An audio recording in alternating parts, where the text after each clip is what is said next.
The Jets fired their GM earlier today, and the national narratives about Joe Douglas are out of control. We'll talk about that and more. It's the Jake Asman Football Show, and it starts right now. Oh, yeah.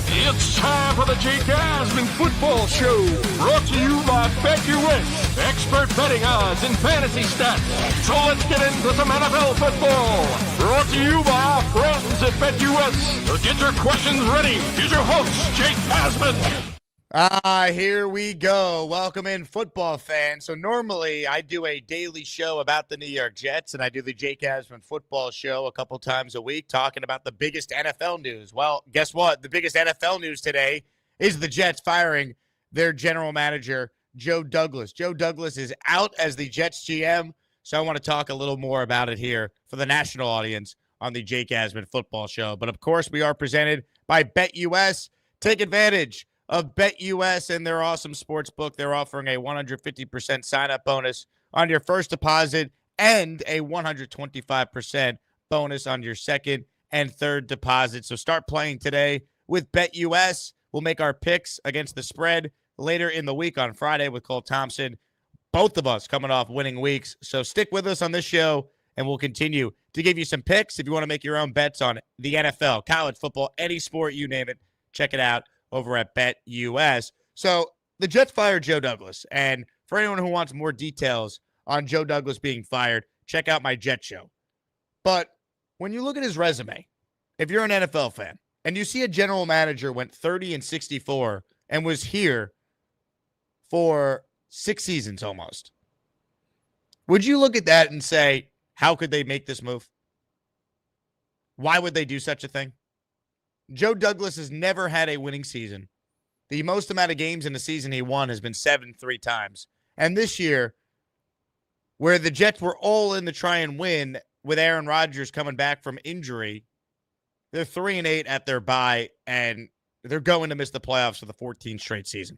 Would you say, though, that GM earned an opportunity to come back, pick another coach, maybe draft another quarterback, when his coaching hire was Robert Saleh, who failed, and his biggest decision of all, the reason why they even have Aaron Rodgers in the first place, was he drafted Zach Wilson? Would you say this GM with that resume deserves an opportunity to pick another coach and then draft another quarterback? The answer is obviously no. So there's this narrative that is out there that Joe Douglas is somehow great at his job. He wasn't. He did make some really good moves. That's why it's a complicated legacy. But ultimately, he is 30-64 as the general manager of the New York Jets. It was time to move on. And whether it happened today or it happened at the end of the year, this was always happening. Joe Douglas made some good picks. He also made some horrendous picks. He also made some terrible trades, terrible free agent decisions. That's how you go 30-64. He had plenty of time. Joe Douglas had 6 years. He missed on the head coach. He missed on the quarterback. He failed to rebuild the offensive line for years. He destroyed a once great defensive line. He missed on so many guys in free agency. Tyron Smith, Mike Williams, CJ Uzomah,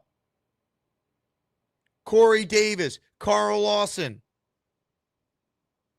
So it wasn't all bad, but when I see this narrative out there that, oh, how could the Jets do this? Come on, people. The Jets get clowned by everyone nationally. Then they fire Saleh. He's all of a sudden this great coach. Now they fire Joe Douglas. He's all of a sudden this great GM. These are the same people who are clowning the Jets in the first place. But now these people are great? Look, the Jets are a dumpster fire, right? This was supposed to be a big-time season. They're 3-8. No one's going to tell you otherwise. But I laugh when I see these people go on TV or go on the radio, go on YouTube, go on their podcasts, and they act as though making this move is criminal. This was Dan Orlovsky on ESPN on NFL Live earlier today talking about Joe Douglas. Joe Douglas, I understand what the record says he is. This is a guy that has drafted Breece Hall, Sauce Gardner, Garrett Wilson, Braylon Allen. He's drafted Jermaine Johnson, William McDonald, Michael Carter II, and he's fired? I mean, you have 7 really good NFL starters there. I'm not saying that he didn't have a miss or two here. Obviously, Zach Wilson is the one that is glaring. But for a general manager to draft that many high impactful players that are young and to get fired speaks to, well, there's a lot more going on that is negatively impacting the on-field performance rather than we're just devoid of talent. This is dysfunctional in New York after kind of seeing how this is all played out. I mean, come on. Is Dan Orlovsky kidding me with that? And I like Dan, but stop it. Stop it. That can't be the the narrative we're trying to spin here with Joe Douglas. Can it really? I understand the record. The record's brutal. He's never made the playoffs. You can't say, I understand he's had a miss or two. A miss or two? Are you kidding me? Joe Douglas got here. It didn't work with his first coach. He got to hire his own coach. That failed.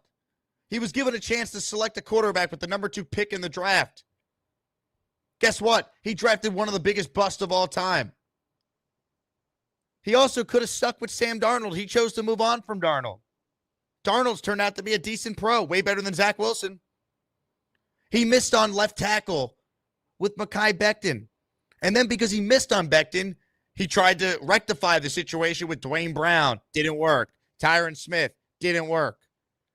Maybe he finally got it right with Olu Fashanu this year with the 11th pick, but because they had to take Olu, guess what? They couldn't take a weapon that could have really helped this team. They couldn't draft a wide receiver or draft Brock Bowers because they needed an offensive lineman so badly. So are we really going to sit here and act like this wasn't a justifiable decision? Look, the Jets are a mess. No one will dispute that. But you want to know how you remain a mess? You leave a GM in charge who's 30 and 64. I mean, come on. A miss or two. No, a miss or two is not Saleh, Zach Wilson, Mekhi Becton, Denzel Mims, all the free agent signings that have been terrible. I mean, I'll pull up a graphic here. Here's Douglas's draft record. Some of the notable picks from the 33rd team. Look at the hits. The hits are awesome. Here's the problem. Other than Michael Carter, none of the players on the left were selected after the 3rd round. These are all first-round picks, which he got plenty to use because when he first got here in 2020, he destroyed the roster because it wasn't good enough, right? So we got 2 firsts for Jamal Adams, traded Sam Darnold, got a 2 and a 4, packaged those picks to get Breece Hall, right? The Jamal Adams trade got the Jets, Garrett Wilson, and AVT. Like, these were good moves, but it doesn't outweigh the stuff on the right you see on the graphic. Zach Wilson, Mekhi Becton, Mims, Moore, Michael Carter, the running back, not the DB. Jabari Zuniga, Jeremy Ruckert. And I like Ruckert, but he was a 3rd-round pick. He's a backup tight end. By now, you thought he'd develop into your long-term starter.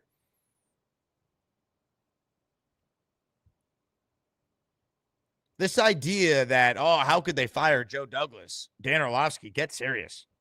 And then I got to listen to Joe Douglas's best friend, Todd McShay, say this on his podcast earlier. Joe will be fine. The Jets won't.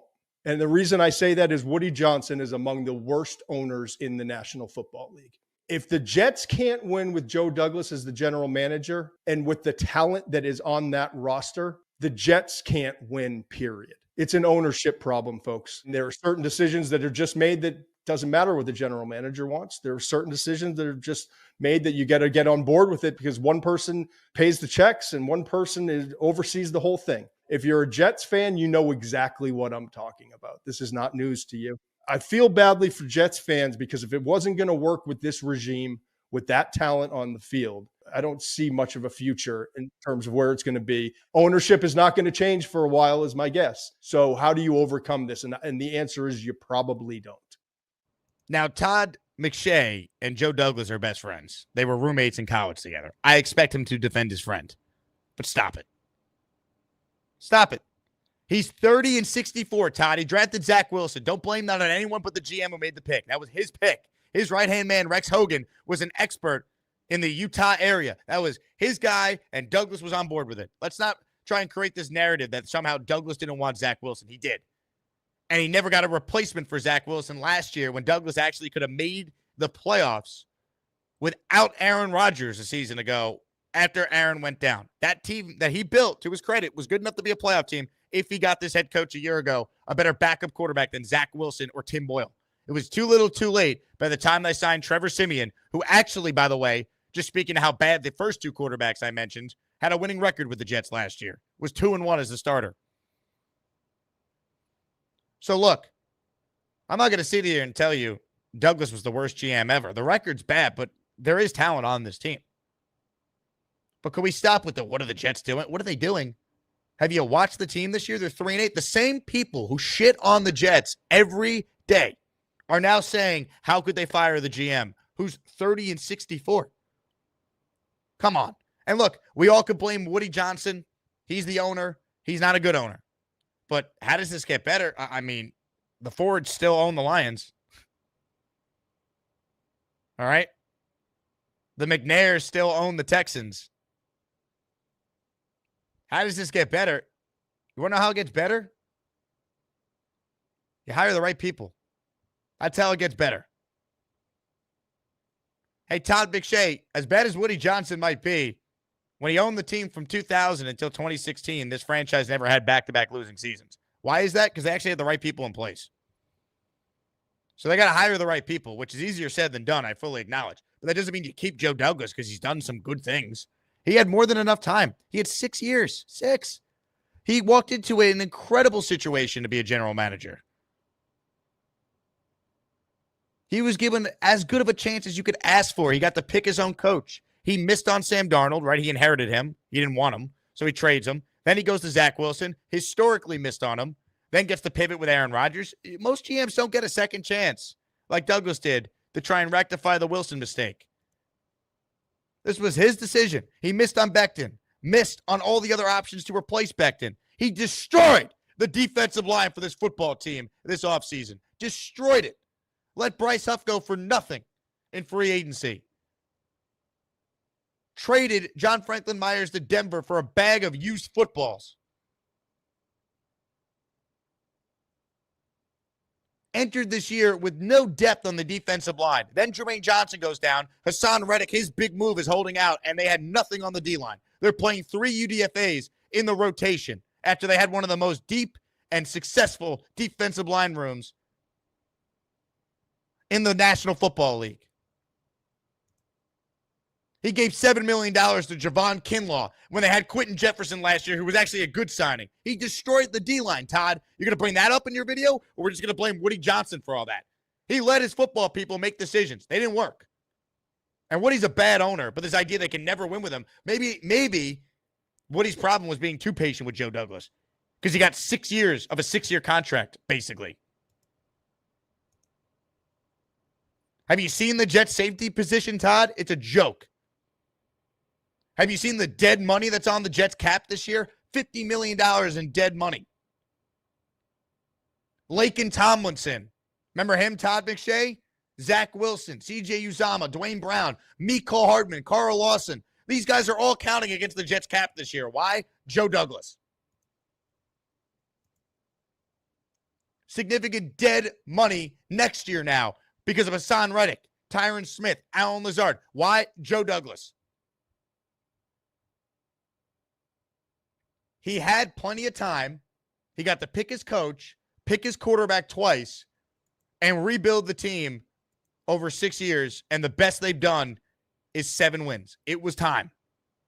And I'm not sitting here telling you the Jets have been this great organization and they're properly run. The owner, until proven otherwise, is bad at his job.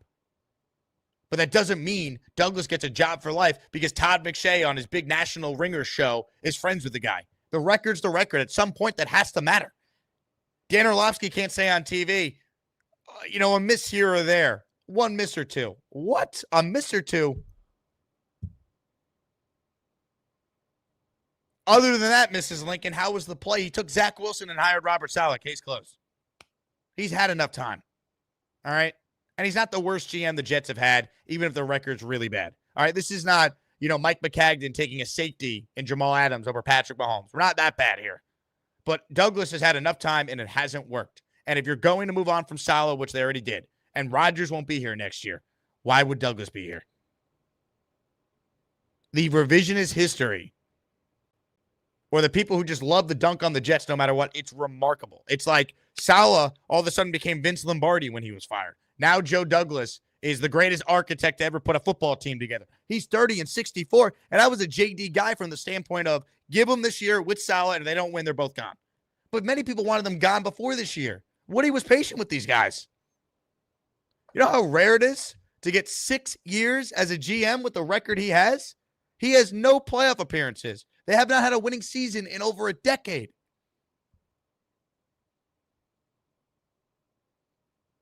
Give me a break. So these narratives that are out there, I got to get them off my chest. And if you're not a Jet fan watching the Jake Asman football show right now, welcome to hell. This is what I deal with day in, day out. I'll tell you what, when I see the comment here from Zach Asman watching the show, I wish I had the job security at my job JD had at his. You know, I had a caller earlier. He's a bit of a scoundrel, but it actually was a pretty good analogy. It's like your kid coming home from school with their report card, and they got a bunch of C's, got a bunch of D's, but they got one A and being like, son, great work. That one A is the 2022 draft class. That's not enough to justify the other terrible grades on the report card. It wasn't good enough.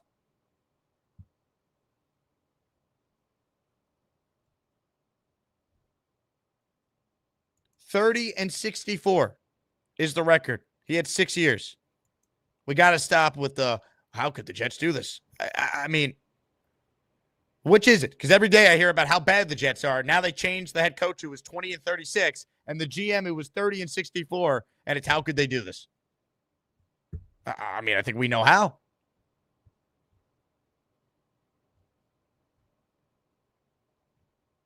I think we know. He wasn't very good at his job. Oh, but you know, Jake, he just needs another coach. He hired the coach. He picked the quarterback. What are we talking about?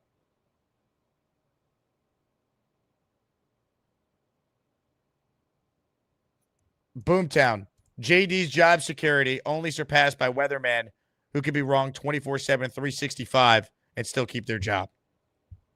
Joshua says, unfortunately, he was the best GM we had in 15 years of me watching the Jets. And that's the problem. Just because he's better than the previous two in John Izek and Mike McCagnon doesn't mean he gets a job for life when you're 30-64.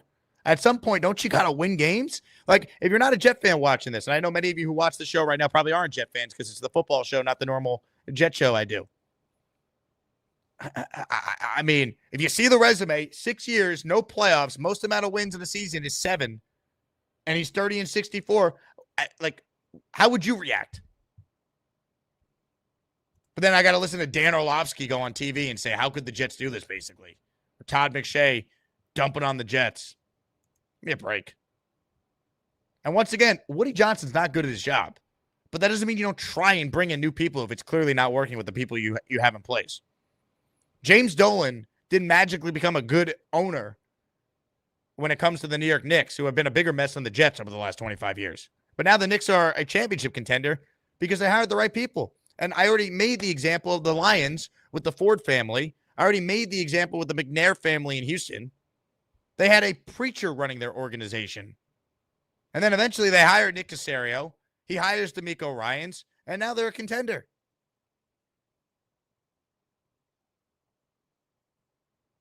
If you're watching this live right now, hit the like button. It's the Jake Asman Football Show presented by BetUS. Normally, we talk all things NFL on the show every Tuesday. But the biggest news in the NFL is, unfortunately, the team I root for, the New York Jets. Super chat for Mafia. People don't realize he wouldn't return after the season anyway, fired or not. And then there's a narrative, well, why would the Jets do this now? With a couple games left in the year. Why would they do it now? Because if you know the guy is gone, then why would you not put him out of his misery? They were going to start talking to other candidates for the job. You can't do that if the current GM is still there. That's wrong. So if you already made the decision to move on from the guy, then guess what? You move on from the guy.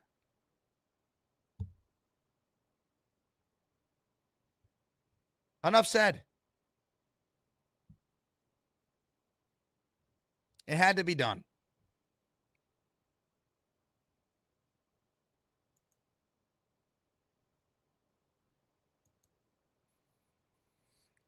The Jets got to get these hires right, but they weren't going to win with Joe Douglas. It's unfortunate. I mean, at some point, the record has to matter. 30-64. That's it. And one other thing I'll add here before I wrap. The move that they made, bringing in Aaron Rodgers, while obviously it has not worked, it was still the right move. They had no other options. I'll never criticize Joe Douglas for trying to get Rodgers. It was the right move. In a different universe, I think it actually works if he doesn't go down 4 plays in last year. I think the Achilles injury zapped him of all his remaining athletic ability. He's now a statue in the pocket. And it's not the same guy. He's not the same guy. But getting Aaron Rodgers was the right decision. It just didn't work. But the reason why they had to get Aaron Rodgers is because this general manager took Zach Wilson 2nd overall. That's the problem. They tried it. It didn't work. They're 3-8. He's not going to be here next year. He doesn't have a contract. That's why you do this now. Thank you all for watching. My name is Jake Asman. This has been the Jake Asman Football Show. We're presented by BetUS. Take advantage of what BetUS offers. 150% sign-up bonus with your first deposit. 125% on your second and third deposits. Any sport, anytime. Jets aren't playing this week to all the Jet fans out there, so you can't wager on the Jets. Although, if they were playing this week, I would bet the bye, even if the Jets were favorites. What a franchise. Thanks for watching, everyone. We'll be back on Friday with Cole Thompson. We'll preview the Week 12 slate. We'll make some picks and a whole lot more. This has been the Jake Asman Football Show. My name is Jake Asman. You all have a wonderful rest of your Tuesday. Have a good one, everybody.